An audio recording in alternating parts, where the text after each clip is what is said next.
चलिए, good morning everyone. आप सभी लोगों का स्वागत है इस इंग्लिश चैनल में। और हम लोग आज 12th का सेकंड अध्याय शुरू करने जा रहे हैं। Bharat is my home, doctor Zakir Hussain का लिखा हुआ है। और पिछले अध्याय में हम लोग पढ़े थे इंडियन सिविलाइजेशन एंड कल्चर, भारतीय सभ्यता और संस्कृति, और इसमें भी कुछ इसी प्रकार की चर्चा है। और डॉक्टर जाकिर हुसैन का क्या थॉट है इंडिया को लेकर, भारत को लेकर, चूँकि काफ़ी बड़े पद पर थे, भारत के सर्वोच्च कुर्सी पर ये थे, तो हम लोग आज इनके विचारों से रूबरू होंगे।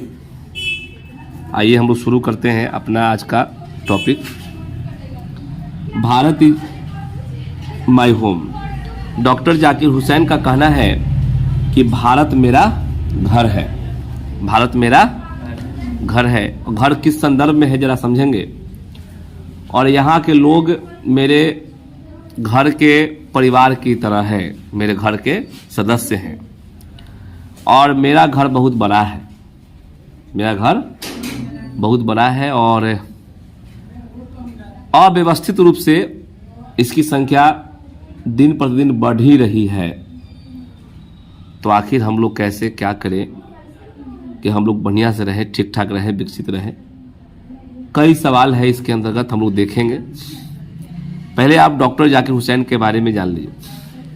डॉक्टर जाकिर हुसैन का जन्म हुआ है 1897 में हुआ है और इनका देहांत हो गया है 1960। देखिए, मात्र मरने के 2 साल पहले 1967 में यह देश के राष्ट्रपति बने।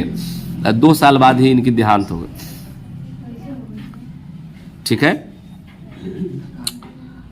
लेकिन राष्ट्रपति बनने के पहले, राष्ट्रपति इस देश के सर्वोच्च कुर्सी पर बैठने से पहले वह बिहार में सेवा दे रहे थे।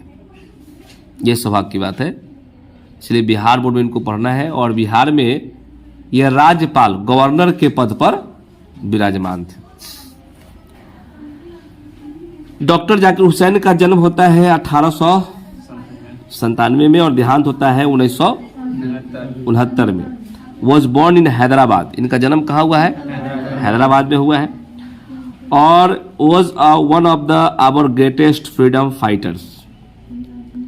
हमारे महान स्वतंत्रता सेनानियों में से वह एक थे। As well as an eminent educationist. और इसके अलावा ये क्या थे? प्रख्यात शिक्षाविद व्यक्ति थे।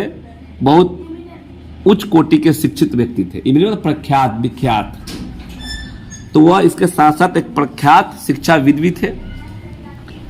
Doctor Hussain became the president of India in 1967। Doctor Zakir Hussain 1967 में भारत के राष्ट्रपति बने, प्रेसिडेंट बने। अर्लियर, उसके पहले, he had served as the governor of Bihar. उसके पहले वह बिहार के क्या थे? गवर्नर के रूप में कार्य करते थे। तो इस बार क्वेश्चन कई बार पूछा है 12th में कि doctor Zakir Husain served as the dash of Bihar. तो आप कहां टिक लगाएंगे? गवर्नर के पद पर वो सेवा दे रहे थे। Bharat is my home is an extract. Extract का मतलब पहले समझिए, चूंकि बार बार ये वर्ड आ जाता है। एक्सट्रैक्ट का मतलब होता है अंश। जैसे उनका वो जो भाषण दिए राष्ट्रपति पद पर जाने के बाद, जो शपथ ग्रहण में जो उन्होंने भाषण दिया, तो शपथ ग्रहण में जो उन्होंने भाषण दिया उस भाषण का एक अंश है ये चैप्टर। ये चैप्टर ना तो कहानी है, ना ही कविता है और ना ही ड्रामा है। ये एक स्पीच है। ये क्या है? तो ये भी पूछ सकता है कि Bharat is my home is. आज 4 ऑप्शन देगा, आप स्पीच में टिक आउट कर लेंगे। तो भारत इज माई होम एक अंश है। किसका अंश है? स्पीच का। ही गेव, जो उन्होंने भाषण दिया, कब दिया? 1967 में, आफ्टर टेकिंग द ओथ, शपथ लेने के बाद, एज प्रेसिडेंट। राष्ट्रपति के रूप में शपथ लेने के बाद, टेकिंग द ओथ का मतलब होता है शपथ लेना, तो राष्ट्रपति के रूप में शपथ लेने के बाद उन्होंने जो भाषण दिया उस भाषण का यह एक अंश है।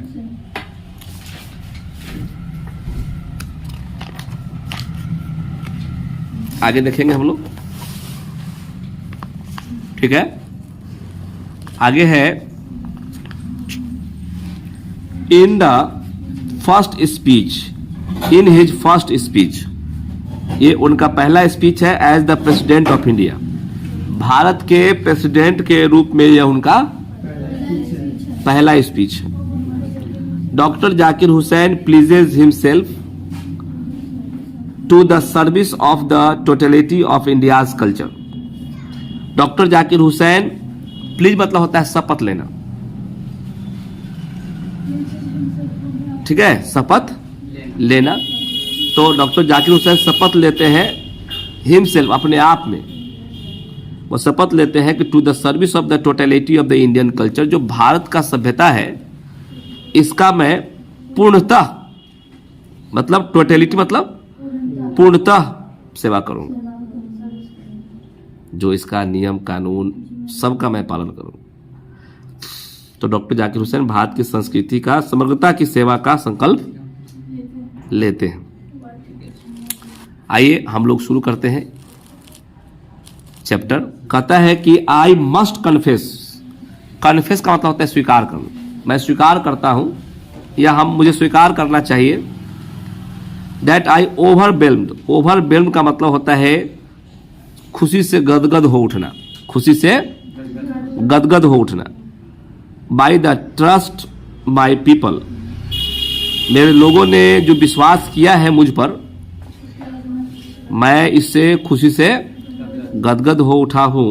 हैव प्लेस्ड इन मी, जो मुझे बैठाया है, बाय इलेक्टिंग, चुनकर, me to the highest office in the land, इस जमीन भूमि भारत देश में सर्वोच्च पद पर लोगों ने मुझे चुनकर बैठाया, विश्वास जो मुझ पर किया है, चुनकर जो मुझे बैठाया है और विश्वास जो किया है, इससे मैं भाव विभोर हो गया, खुशी से गदगद हो उठा। Doctor Radhakrishnan brought to the presidency mental equipment, यहां पर डॉक्टर राधाकृष्णन का चर्चा इसलिए किया गया, सबसे पहली बात है कि आप सोचेंगे कि सर ये डॉक्टर जाकिर हुसैन पढ़ते पढ़ते हम लोग डॉक्टर राधाकृष्णन कैसे आ गया सर, तो चूंकि इनके पहले राष्ट्रपति वही थे डॉक्टर राधा, तो इसीलिए उनका चर्चा स्वाभाविक है, उनका चर्चा स्वाभाविक है कि भाई उन्होंने देश को क्या दिया। तो वह कहते हैं कि doctor Radhakrishnan brought to the presidency mental equipment, Radhakrishnan राष्ट्रपति जब थे तो राष्ट्रपति के दरमियान में उन्होंने एक मेंटल इक्विपमेंट दिया लोगों को, एक मानसिक उपकरण दिया। देखो बुआ समझो, एक तुमको हम एक बात बता रहे हैं और वीडियो के माध्यम से बता रहे हैं, हालांकि किसी जाति पर मेरा कटाक्ष नहीं है और हम लोग उसके हेटर्ड भी नहीं है, शिक्षक का दृष्टि बहुत सूक्ष्म होता है। आप हमको बताइए, जो डोम जिसको आप कहते हैं जाति से, जो नाला साफ करता है, जिसको आप राम चमार कहते हैं, जो जूता उता साफ करता है, चप्पल बनाता है, क्या कोई उस कास्ट के छोड़ के अन्य कास्ट कोई आदमी ले ले? आप कुशवाहा को ले लीजिए, आप यादव को ले लीजिए, आप राजपूत को ले लीजिए, आप ब्राह्मण को ले लीजिए, तो क्या कभी भी वो रोड पर बैठ के किसी का चप्पल सिलने का और उसका पॉलिश करने का काम करेगा? नहीं करेगा, क्योंकि उसका बाप नहीं किया, क्योंकि उसका दादा नहीं किया, परदादा नहीं किया। मर जाएगा, वो भूखे मर सकता है, लेकिन वो चप्पल किसी का नहीं सीएगा बेटा, वही सीता है। क्यों? क्योंकि उसका बाप वो किया, दादा किया, परदादा किया।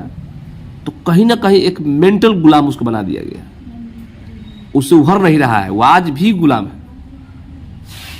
कुछ लोगों को आज भी गुलाम बनाया गया है कि भाई तुम आया है तो तुम चलो ग्वाला है, तुम अपना गाय का दूध दो। बात समझ है ना। लेकिन शिक्षा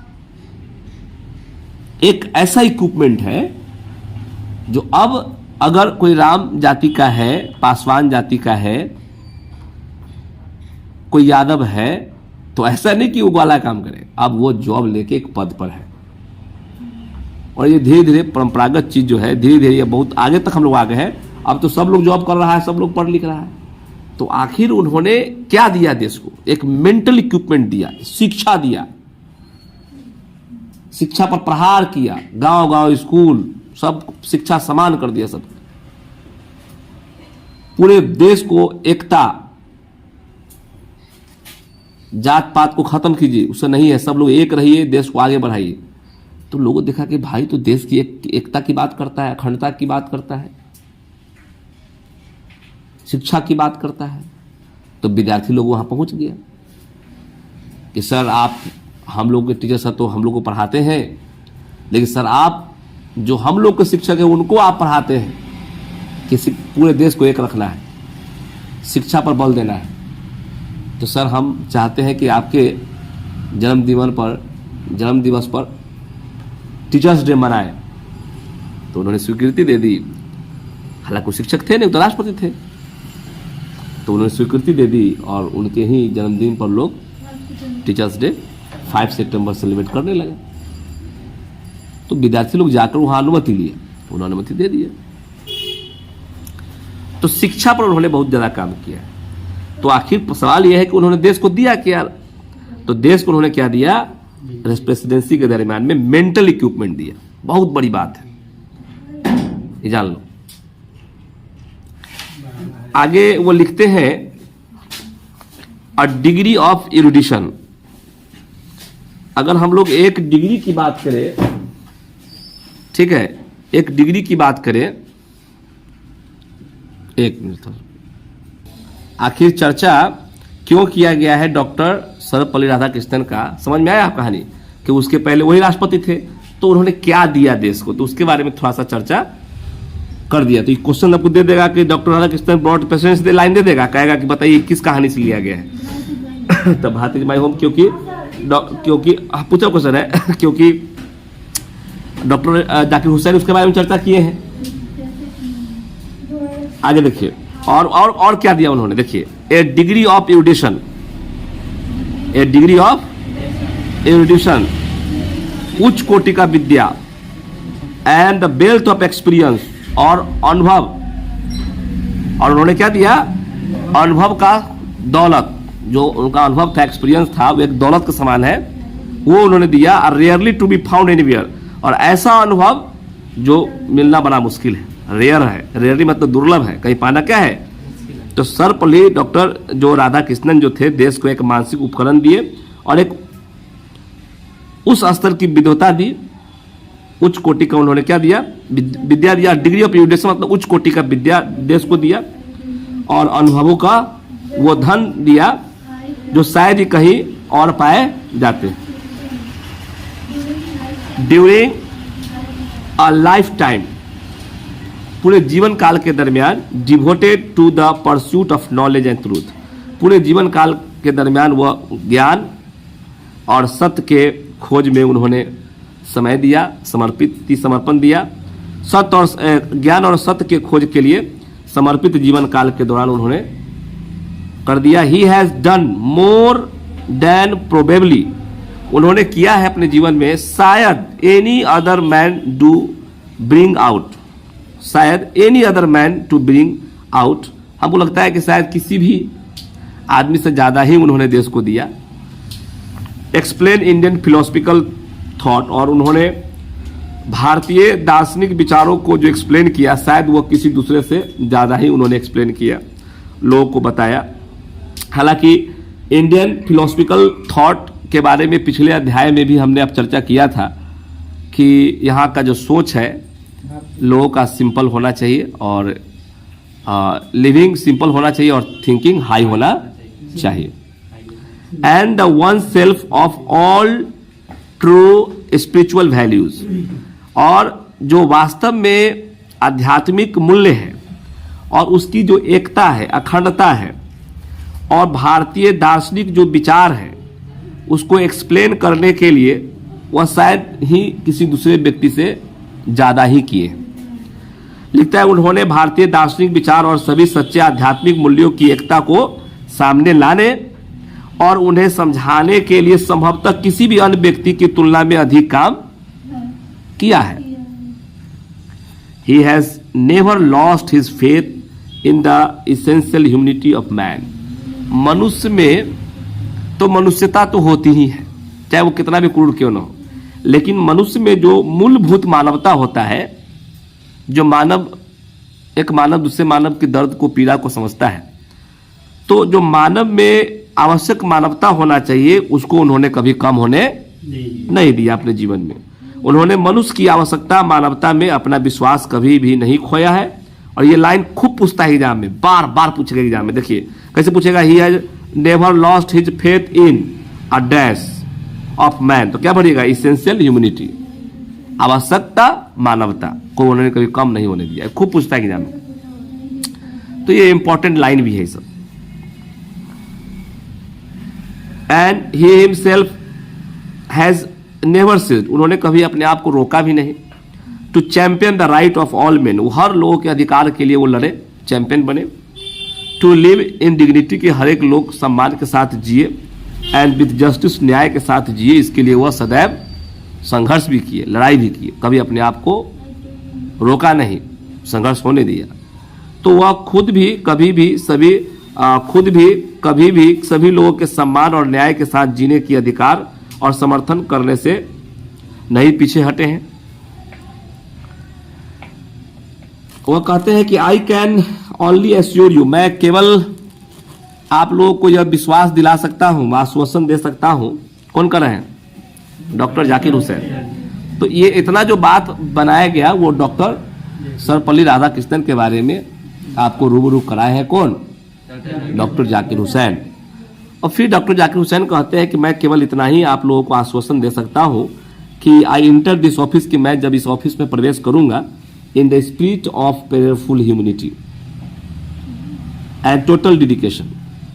उन्होंने यह कहा कि बिल्कुल प्रेयरफुल, बिल्कुल विनम्र ह्यूमैनिटी, मानवता के साथ, बिल्कुल विनम्र मानवता के साथ, टोटल डेडिकेशन, संपूर्ण समर्पण के साथ मैं इस ऑफिस में प्रवेश करूंगा। जब मैं अपने ऑफिस में प्रवेश करूंगा तो बिल्कुल प्रार्थनीय, विनम्रता और पूर्ण समर्पण के भाव से मैं प्रवेश करूंगा। I have just taken the oath of loyalty, मैंने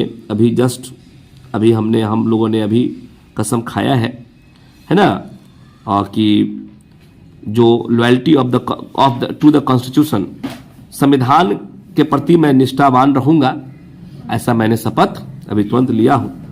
ऑफ इंडिया के, मैंने तुरंत भारत के संविधान के प्रति निष्ठा की शपथ ली है। It is the constitution of a comparatively new state, तुलनात्मक रूप से देखा जाए तो यह एक नए राज्य का संविधान है, क्योंकि इसके पहले संविधान तो था नहीं, देश तो गुलाम था, और देश गुलामी से छूटा है और ये संविधान आ गया, तो इससे कहा गया है नए राज्य का संविधान। क्योंकि देश नया नया है तो देश पुराना, लेकिन अभी सब गुलामी से उठा है और उसके समक्ष ये नया संविधान है। तो वह जो संविधान बना है, मैं उसके प्रति निष्ठा का शपथ लेता हूं। उन्होंने आगे ये भी बात कहा है कि संविधान बनाने में सारे लोगों का हाथ है, और संविधान कहीं से भी उठकर बना हो, जिस स्थिति में लोग बनाया है, सारे लोग मिलकर बनाए हैं, इसीलिए मैं उस संविधान का पालन करूंगा, निष्ठा का वहन करूंगा, ऐसा मैं शपथ जस्ट अभी तुरंत लिया हूं। Views it's free citizen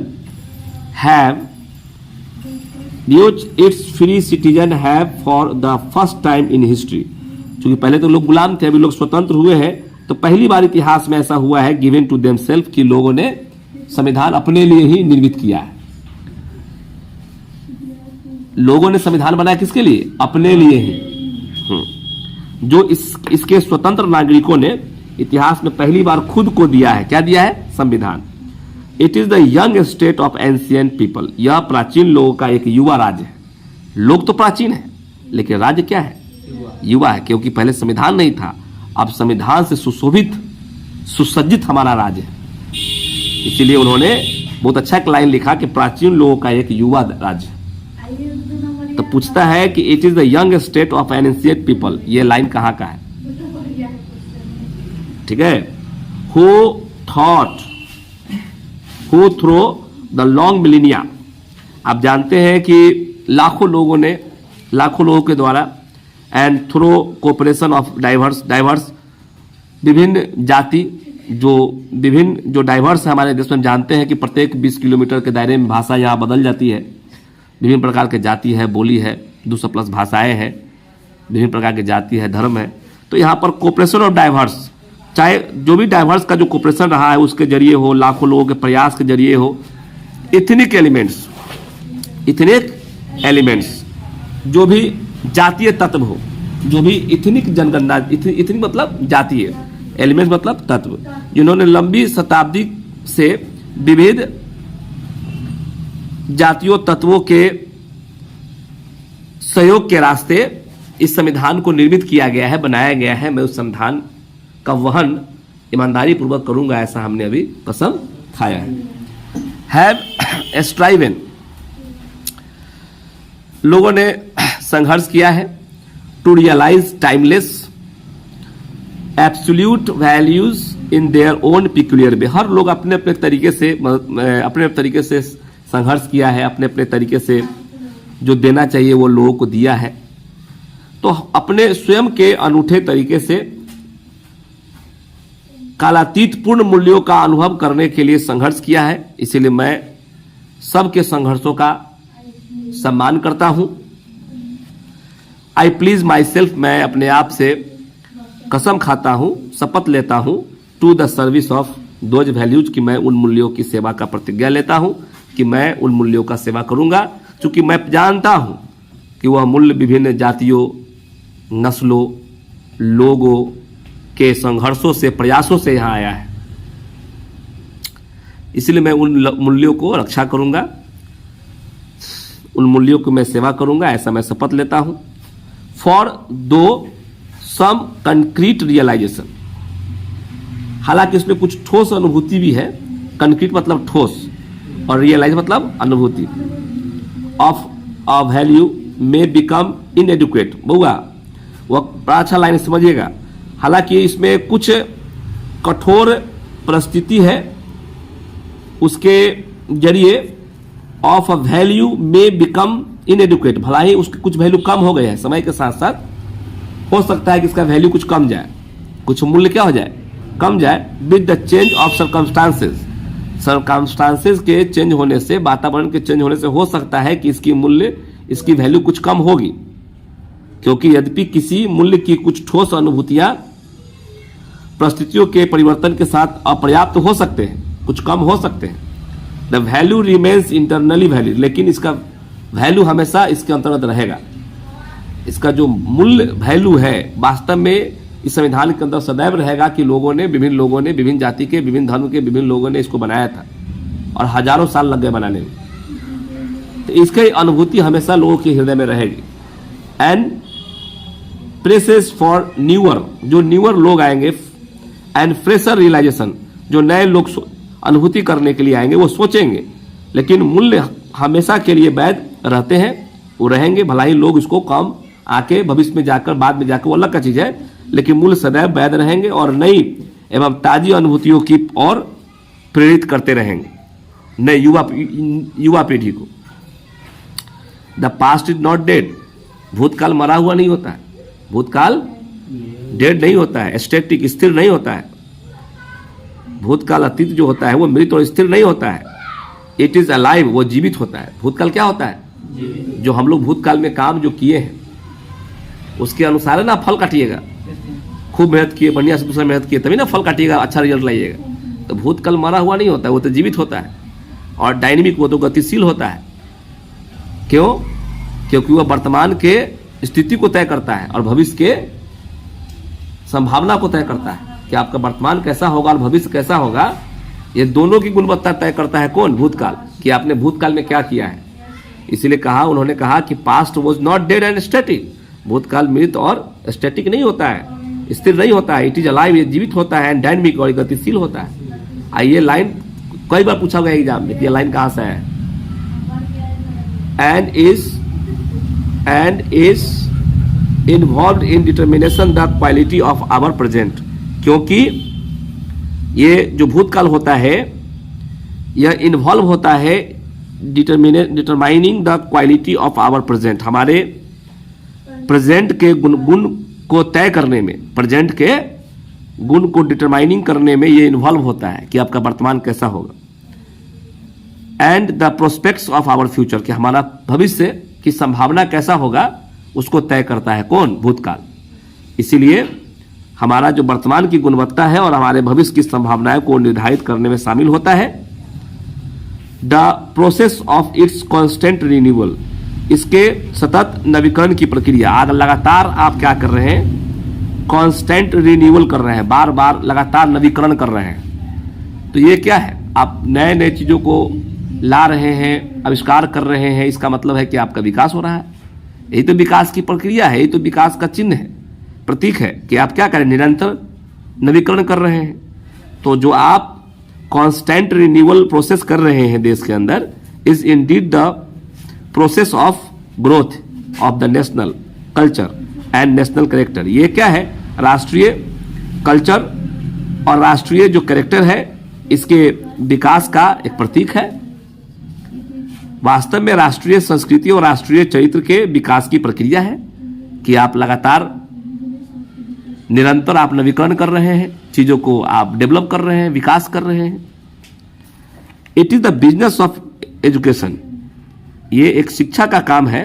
as I see it, जैसा कि मैं देखता हूं, to minister this constant renewal, जैसा कि मैं इसे देखता हूं, इस निरंतर नवीकरण को संचालित करना शिक्षा का काम है। मिनिस्टर मतलब संचालित करना, ठीक है। ये जो कांस्टेंट लगातार जो रिन्यूअल हो रहा है, चीज जो नवीकरण होते जा रहे हैं, निरंतर जो नवीकरण हो रहा है, ये उसको संचालित करना, मिनिस्टर करना, चलाना, ये किसका काम है, शिक्षा का काम है। जब तक आपको शिक्षा नहीं रहेगा तब तक आप नया नया चीज कैसे उसमें जोड़ेंगे, कैसे आगे बढ़ाएंगे उसको आप। And I may be for given the presumption, और मुझे इस अनुमान के लिए माफ किया जा सकता है, हालांकि मैं अनुमान सही लगा रहा हूं। And I may be for given, मुझे माफी दिया जा सकता है द प्रिजम्पशन, कि मैं यह सोच रहा हूं, मैं अनुमान लगा रहा हूं, इस अनुमान के लिए माफी किया जा सकता है।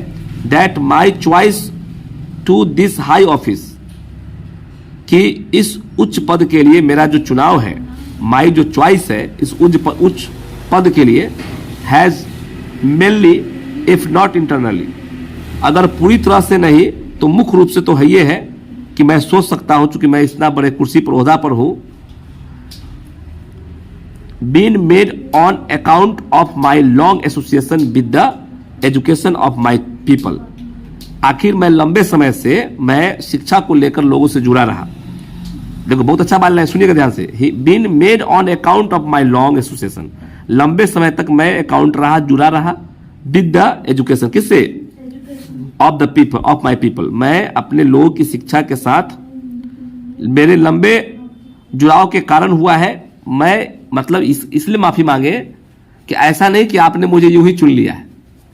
हम लंबे समय से शिक्षा से जुड़े हुए थे, लोगों से जुड़े हुए थे, तो आपने मुझे क्या किया, चुनकर यहां बैठाया। मेरे में एबिलिटी थी, कैपेसिटी थी, क्षमता थी, मैं पढ़ा लिखा था, शिक्षा मेरे में थी, शिक्षा से मैं लंबे समय से जुड़ा था, ज्ञान मेरे में थी, तो आपने मुझे चुनकर बैठाया। इसके लिए मैं क्षमा चाहूंगा, लेकिन चुनना तो आप ही को था, आप नहीं चुनते तो मैं, ठीक है, शिक्षा मेरे में था लेकिन चुनना तो आपको था, इसलिए मैं इसके लिए आपका शुक्रगुजारी हूं कि आपने मुझे यहां बैठाया है।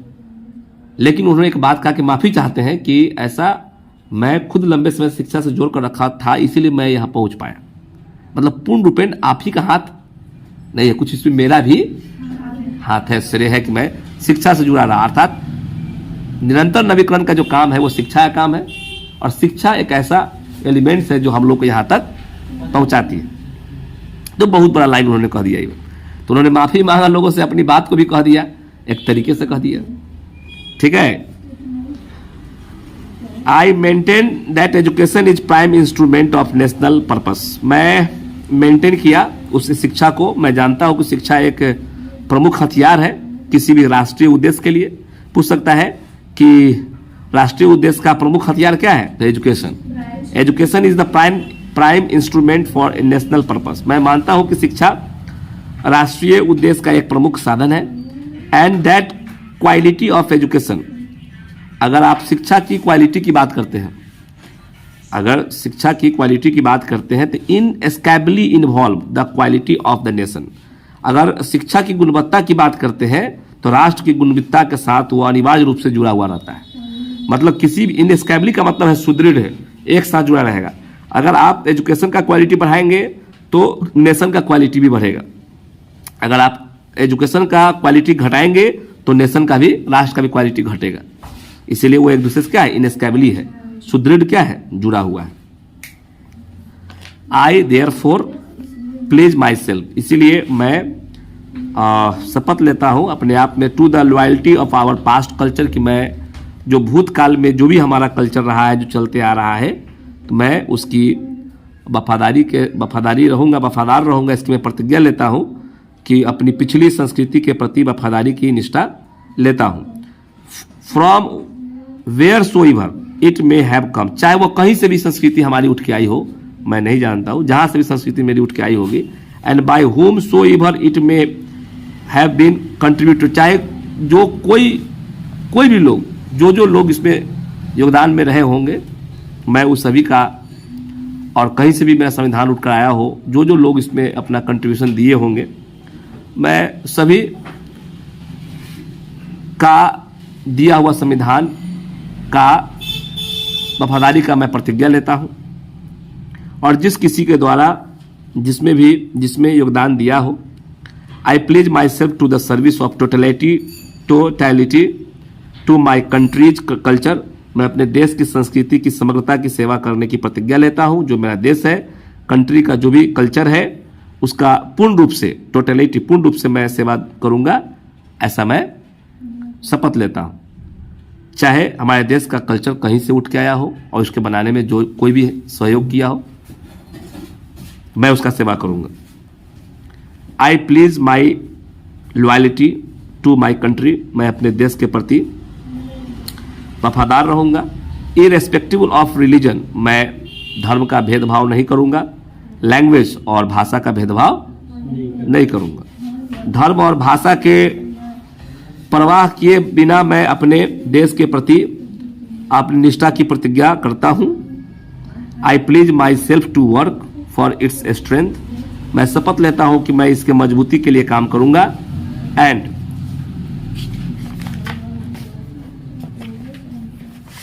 ठीक है, एंड प्रोग्रेस, और मैं इसके प्रोग्रेस के लिए काम करूंगा। And for the welfare of its people, और मैं यहाँ के लोगों के कल्याण के लिए काम करूंगा। विदाउट डिस्टिंग्विशिंग ऑफ कास्ट, बिना जाति भेदभाव, कलर रंग भेदभाव, एंड क्रीड और नस्ल भेदभाव, मैं बिना जाति, रंग और नस्ल भेदभाव के बगैर मैं लोगों के कल्याण के लिए काम करूंगा। इसकी मजबूती एवं प्रगति के लिए और इसके लोगों के कल्याण के लिए रंग, जाति या समुदाय के भेद के बिना काम करने की प्रतिज्ञा लेता हूं। The whole of Bharat, the whole of पूरा भारत इज माई होम, मेरा घर है। And its people are my family, और यहाँ के लोग मेरे परिवार हैं। The people have chosen to make me the head of this family, यहाँ के लोगों ने मुझे इस घर का, इस परिवार का मुझे मुखिया बनाया है। फॉर अ सर्टेन टाइम, कुछ निश्चित समय के लिए। It shall be my earnest endeavour, तो मेरा एक ईमानदार पूर्वक प्रयास होगा। To seek to make this home, कि मैं इस घर को बहुत स्ट्रॉन्ग बनाऊं एंड ब्यूटीफुल, सुंदर बनाऊं। एक वर्दी होम, एक रहने योग्य घर बनाऊं। फॉर अ ग्रेट पीपल, जहां पर अच्छे लोग, महान लोग रहेंगे, इसलिए मैं महान घर निर्माण करूंगा। Engaged in the fascinating task of building of a just, हर एक लोग एक न्याय के काम के लिए लगे रहेंगे, एंगेज रहेंगे।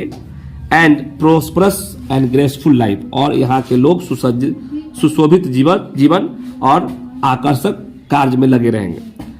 तो योग्य लोगों के लिए एक योग्य घर बनाने की बात करते हैं, जो एक न्यायपूर्ण और समृद्ध है, जिसको हम लोग क्या बोलते हैं, जस्ट मतलब न्यायपूर्ण, एंड प्रोस्परस मतलब समृद्ध है, और ग्रेसफुल लाइफ मतलब सुशोभित जीवन के निर्माण के आकर्षक मतलब फैसिनेटिंग टास्क मतलब होता है आकर्षक काम, फैसिनेटिंग टास्क मतलब आकर्षक कार्य में लगे रहें।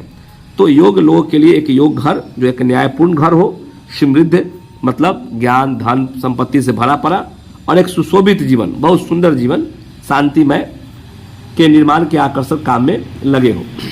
मैं ऐसा घर, ऐसा देश, ऐसा परिवार बनाना चाहता हूँ। आगे कहते हैं कि द फैमिली इज बिग, परिवार क्या है, बड़ा है, and the constantly growing at a rather inconveniently fast pace. परिवार बहुत बड़ा है और लगातार कॉन्स्टेंटली लगातार यह इनकन्वीनियंटली असुविधाजनक से तेजी के साथ बढ़ रहा है। परिवार बड़ा है और लगातार असुविधाजनक रूप से तेज गति से बढ़ रहा है। यहाँ की जनसंख्या तेज गति से क्या हो रहा है, बढ़ रहा है, मतलब फास्ट पेस हो रहा है। और कैसे, इनकन्वीनियंटली मतलब असुविधाजनक से, कॉन्स्टेंटली ग्रोइंग लगातार बढ़ रहा है। आगे है we shall each of us, हम सभी, ईच वन ऑफ अस हम लोग में से प्रत्येक, हैव टू पार्टिसिपेट हम सभी लोगों को या हम में से सभी लोगों को पार्टिसिपेट करना होगा unsparingly in building its new life, इसके नव निर्माण के लिए, नए जीवन के लिए हम लोगों को अपने अपने तरीके से पार्टिसिपेट लेना होगा। इन हिज ओन वे, अपने तरीके से अपने नए जीवन के निर्माण में अपने अपने तरीके से भरपूर रूप से, है ना, भरपूर रूप से भाग लेना होगा। ठीक है। फॉर सीयर साइज, चूंकि देश बहुत बड़ा है, बृहत आकार इसका ले लिया है, तो बृहत आकार है, बहुत बड़ा आकार के कारण the task ahead of us, जो काम है, टास्क है हम लोगों के समक्ष, आर सो डिमांडिंग, तो जो आगे काम है वो हम लोग से डिमांड कर रहा है, मांग कर रहा है, हमारे सपने या हमारे सामने के काम की ऐसी मांग है ना। टास्क अहेड ऑफ अस, हम लोग के सामने जो टास्क है, काम है, आर सो डिमांडिंग, ऐसा काम डिमांड कर रहा है, and no one can afford to sit back, कोई भी बैठकर इसे देख नहीं सकता है। इतना बड़ा काम है, इतना बड़ा परिवार है कि कोई भी इस समस्या को बैठकर नहीं देख सकता है। एंड जस्ट वॉच, और कि बैठ के आराम से देखते रहे, एंड लेट फ्रस्ट्रेशन, और फ्रस्ट्रेशन में वो आदमी आ जाए, क्या होगा, कैसे करेंगे, छोड़ो हटाओ, बिकम इंडेमिक, अगर वह चुपचाप बैठ गया, काम नहीं किया, तो ये महामारी है, इंडेमिक है इन आवर कंट्री, ये तुरंत फैल जाएगा। इसीलिए हम लोग को हताशा, फ्रस्ट्रेशन होकर बैठना नहीं है, बिकम इंडेमिक, इसके महामारी की तरफ फैलने नहीं देना है इन आवर कंट्री, अपने देश में। तो हमारे देश में हताशा की महामारी को न तो सिर्फ फैलने दे सकता है और न ही फैलते हुए देख सकता है, इसलिए काम तो करना पड़ेगा, काम मांग कर रहा है।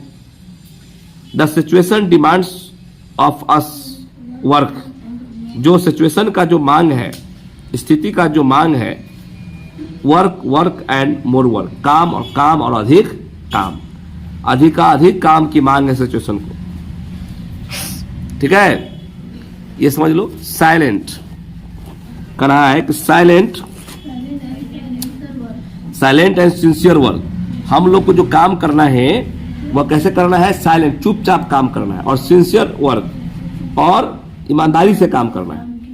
तो सिचुएशन की जो मांग है वह काम और अधिकाधिक काम मांग है। ठीक है, और काम कैसे, सिंसियर, साइलेंट एंड सिंसियर, मतलब बिल्कुल चुपचाप और ईमानदारी से काम करने की आवश्यकता है और मांग है।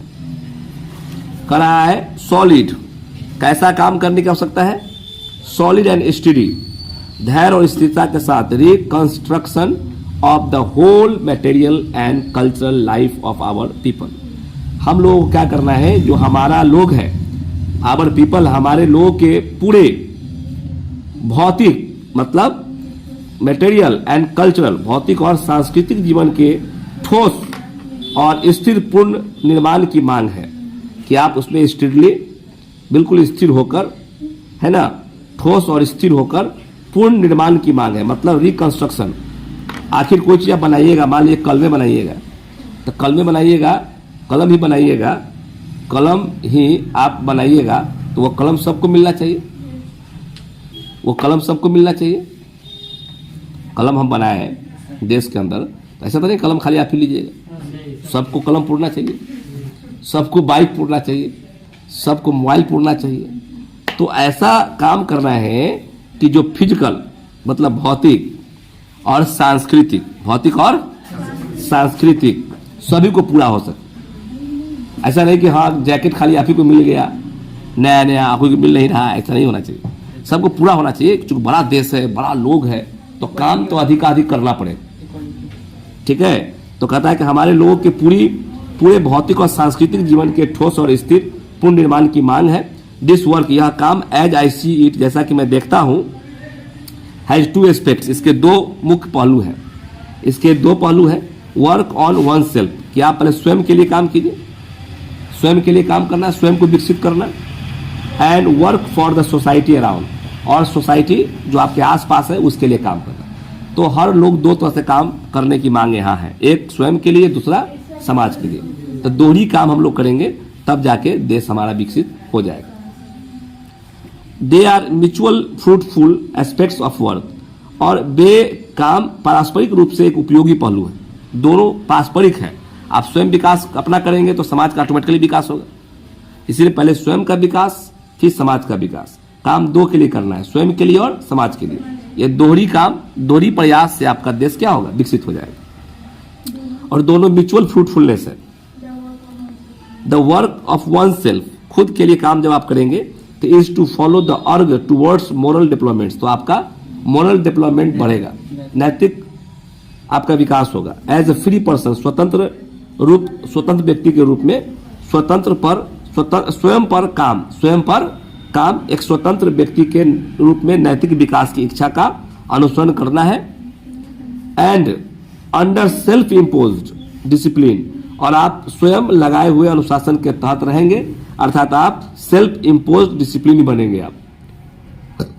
आप अनुशासित व्यक्ति बनेंगे यदि आप स्वयं के लिए काम करते हैं। तो स्वयं के लिए काम करना मतलब अपने नैतिक डेवलपमेंट कराना, नैतिक डेवलपमेंट आपका होगा, और आप सेल्फ इम्पोज्ड डिसिप्लिन बनेंगे आप, अगर आप स्वयं के लिए काम करेंगे तो। Views belong can render that developments possible, क्योंकि केवल यही उस विकास को संभव कर सकता है। अगर आप स्वयं के लिए काम करेंगे तो जो डेवलपमेंट है वो पॉसिबल हो सकता है। And product is a free moral personality, इसका जो अंत उत्पादन है, एंड प्रोडक्ट है, इसका जो एंड प्रोडक्ट है is a free moral personality. ऐसा करेंगे तो अंत में क्या होगा कि आपका एक मॉरल पर्सनालिटी बनेगा, एक स्वतंत्र नैतिक व्यक्तिगत रूप से आप एक व्यक्ति बनेंगे, एक स्वतंत्र नैतिक व्यक्तित्व का आप व्यक्ति बनेंगे। अंत में यही होगा, आप स्वयं के लिए काम करते हैं तो आपका मोरल डेवलपमेंट होता है, सेल्फ इम्पोज डिसिप्लिन आप बनते हैं, और अंत में एक स्वतंत्र नैतिक व्यक्तित्व का रूप ले लेता है, अर्थात आप अपने आप को समझ पाते हैं, आत्मबोधी बन पाते हैं। इसलिए स्वयं के लिए काम करना बहुत जरूरी है, क्योंकि आप विकसित नहीं होंगे, आत्मबोधी नहीं होंगे, आप अपने आप को नहीं जान पाएंगे, आपका मोरल डेवलपमेंट्स नहीं होगा, आप सेल्फ इम्पोज डिसिप्लिन नहीं बनेंगे, तो फिर कैसे लोगों को आप आगे बढ़ाइएगा। तो पहले खुद को डिसिप्लिन में रखना बड़ा आवश्यक है। खुद को आप कामी बनाइए, खुद को आप एक उपयोगी बनाइए, फ्रूटफुल बनाइए, यूजर बनाइए, डूअर बनाइए, ठीक है, तभी ना आप किसी को टीच कर पाइएगा। चलिए, इसलिए स्टडी आवश्यक। आगे कहता है कि we can neglect the end product only at our peril, हम केवल अपने जोखिम पर, पेरिल मतलब क्या होता है, जोखिम, हम केवल अपने जोखिम पर इस अंतिम उत्पाद की अपेक्षा कर सकते हैं, नेग्लेक्ट कर सकते हैं। ऐसा समझ में, हम केवल अपने जोखिम पर इस अंतिम उत्पाद की अपेक्षा कर सकते हैं। वी कैन नेग्लेक्ट, हम लोग इसको नेग्लेक्ट भी कर सकते हैं, लेकिन अंत में, लेकिन प्रोडक्ट ओनली ऑफ आवर पे, लेकिन ये खतरा होगा। ठीक है, this in product can't sustain itself, without seeking and exercising itself to bring about the approximation of the society. अंत उत्पाद समाज में क्या लाता है? एकीकरण चाहता है। एकीकरण मतलब समझते हैं आप लोग, सबको एक हो जाना, ठीक है। एकीकरण चाहने और उसे लाने के लिए प्रयास किए बिना टिके नहीं रह सकते। सबको एकीकरण करना है, ये भी शिक्षा का भी काम है ना। आप स्वयं ऐसा काम करेंगे तो सबको आप एकीकरण। इन प्रोडक्ट कांट सस्टेन इटसेल्फ, वो बर्दाश्त भी नहीं करता है। विदाउट सीकिंग, बिना खोजे, बिना एक्सरसाइजिंग किए हुए, itself to bring about the approximation of social, है ना। तो जो सोशल जो होता है, सामाजिक एकीकरण जो होता है, उसको हम लोग बोलते हैं, सामाजिक में जो एकीकरण होता है उसको चाहने और उसे लाने के लिए प्रयास किए बिना टिके नहीं रह सकते। To which is the privilege to service to a better. और ये जो सर्विस होगा वह क्या होगा? पहले से बढ़िया होगा, जस्ट और न्यायपूर्ण होगा, and more graceful way of life, और एक सुंदर तरीके से होगा, जिसमें एक बेहतर न्यायपूर्ण, है ना, जस्टर न्यायपूर्ण और अधिक सुंदर शैली की सेवा का विशेषाधिकार होगा। मोर ग्रेसफुल वे ऑफ लाइफ, ठीक है। जीवन का एक सुंदर जीवन शैली का क्या होगा? एक सेवा का विशेषाधिकार होगा लोगों के पास, प्रिविलेज्ड होगा। द इंडिविजुअल कांट ग्रो, आप अकेला कभी भी ग्रो नहीं कर सकते हैं। इन फुल परफेक्शन, पूर्ण रूप से आप विकास नहीं कर सकते हैं। Without a corresponding advance of the collective social existence, जब तक आप सामूहिक सामाजिक विकास नहीं करेंगे तब तक आपका पूरा विकास नहीं होगा। मतलब आप विकसित तब होंगे जब आपका समाज, इसीलिए आप अकेला विकसित हो गए और घर में सब लोग अनपढ़ रह गया, समाज में रह गया, तो संपूर्ण विकास नहीं हुआ। इसीलिए अकेला विकास संपूर्ण विकास नहीं होता है। संपूर्ण विकास तब होता है जब आप कलेक्टिवली सोशल एग्जिस्टेंस करते हैं, सामूहिक सामाजिक विकास करते हैं। सामूहिक सामाजिक अस्तित्व के आपस में जुड़े प्रगति के बिना कोई व्यक्ति पूर्णता में विकास नहीं कर सकता है। Let us resolve to get whole heartedly engaged in these two aspects of work. कहते हैं कि आइए रिजॉल्व करें, गेट होल हार्टेडली, हम लोग इसको हृदय से ले, हम लोग बिजी हो जाए इन दोज टू एस्पेक्ट्स, दो कामों में। वर्क इंडिविजुअल, एक स्वयं के काम में, एंड सोशल, समाज के काम में। वो कहते हैं डॉक्टर जाकिर हुसैन कि आइए हम लोग दो काम में लग जाए, एक स्वयं के लिए और एक समाज के काम में। आइए हम व्यक्तिगत और सामाजिक काम के इन दो पहलुओं में पूरे दिल से जुट जाए या जुटे रहें। दिस डुअल इफोर्ट्स, ये दोहरा प्रयास, will give to the life of our state, हमारे स्टेट के जीवन को देगा ए स्पेशल फ्लेवर, एक विशेष सुगंध देगा।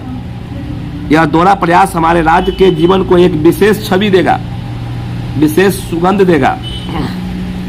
ठीक है, चलिए हम लोग आगे देखते हैं। तो उन्होंने क्या कहा कि आइए हम लोग दोहरा प्रयास करें, अपने राज्य के जीवन को एक विशेष छवि देंगे, ऐसा करेंगे तो ठीक है। वो आगे बोलते हैं कि for the state to us, हम लोगों का जो स्टेट है, will not be just an organisation of power, मतलब एक पावर का, सिर्फ शक्ति संगठन देश नहीं है बउआ। कह रहा है कि हम, क्योंकि हमारे लिए राज्य केवल एक सत्ता का संगठन नहीं है। For the state to us, जो हम लोग का स्टेट है, हमारे लिए जो स्टेट है, will not be just an organisation of power, सिर्फ सत्ता का, शक्ति का संगठन नहीं है, बट अ मोरल ऑर्गेनाइजेशन, बल्कि एक नैतिक संगठन भी है। हम लोगों को देश को विकसित कैसे करना है? नैतिक संगठन के साथ साथ हम लोग को डेवलप करना है।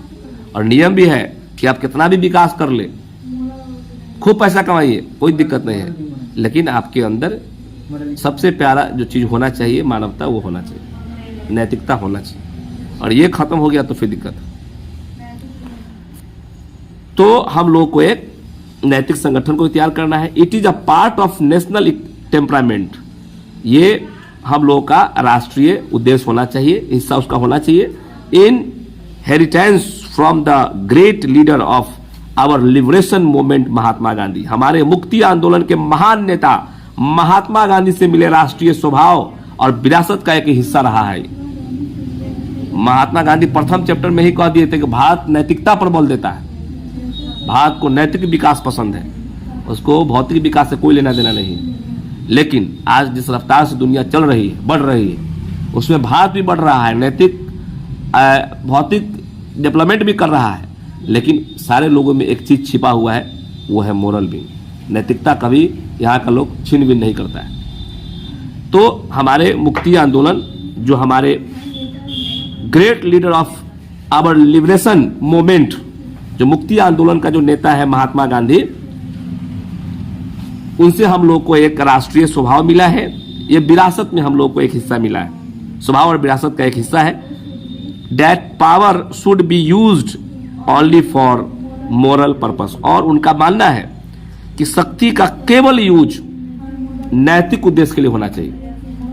अगर आपके पास शक्ति है, ताकत है, तो उसका प्रयोग सिर्फ नैतिक चीजों के लिए होना चाहिए, नैतिक उत्थान विकास के लिए होना चाहिए। The peace of the strong is what we shall dedicate our self to work for. कह रहा है कि बलवान अगर आप है, स्ट्रॉन्ग है, तो उसका, अगर बलवान में अगर शांति है, बलवान की शांति ही वह चीज है जिसके लिए काम करने के लिए हम खुद को समर्पित करेंगे। ठीक है, बलवान की शांति ही, कोई आदमी खूब ताकतवर है, खूब पैसा वाला है, खूब ज्ञानी है, तो उसमें शांति होना जरूरी है। अगर वो शांति नहीं है तो फिर उसका पतन हो जाएगा, जैसे रावण का पतन हुआ। ज्ञान था, बलवान था, शक्ति भी थी, लेकिन शांत नहीं रह पाया। और राम जी के पास जितना ज्ञान आते गया, बलवान होते गए, उतना शांति, धैर्य, विनम्रता इनमें आते गए। तो अंतर है दोनों। इसीलिए बलवान की शांति वह चीज है जिसके लिए काम करने के लिए हम खुद को समर्पित करते हैं। Self dedicate our self to work for, जिसके लिए हम लोग क्या करते हैं, खुद को समर्पित करते हैं।